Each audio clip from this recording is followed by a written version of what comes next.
Осетинская штангистка Светлана Царукаева принесла в копилку олимпийской сборной России серебряную медаль. За нее болели родные и знакомые во Владикавказе.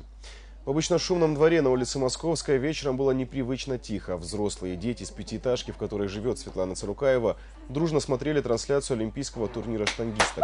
Дома собралась вся семья, друзья и знакомые. Все в один голос призывали Светлану держать штангу. Переживали настолько сильно, что даже не могли усидеть на месте и выходили из комнаты перевести дух. Даже несмотря на две неудачные попытки дочери, во втором упражнении мама Валентина Царукаева верила, что Светлана не останется без медали.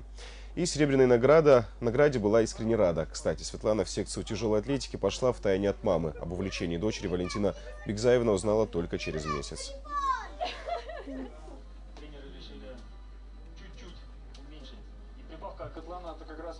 Жевала, я не могла это смотреть, периодически я выходила. Потом взяла себя в руки и досмотрела. Ну, результат есть.